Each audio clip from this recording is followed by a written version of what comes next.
Hey guys, in this quick tutorial, I'll show you how you can reconnect my bank in QuickBooks Online, so let's get started. First, open your browser, go to QuickBooks Online, and log into your account. Once you're on the home page, navigate to the Bank Transactions section from the menu on the left-hand side. This is where you'll see all your linked accounts and ongoing transactions.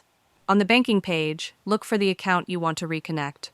To the right of that account, you'll see a small pencil icon, which represents the Edit option.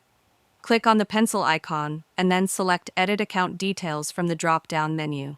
A new window will appear, showing details about your selected bank feed, such as your bank name and account type. What you'll want to focus on here are the login details or any connectivity issues flagged by QuickBooks. Check that everything is correct. If necessary, re-enter your bank username and password or update any information directly in this window. Once you've reviewed and updated the details, click Save at the bottom of the page. That's it. If you found this video helpful, consider giving it a like and subscribe.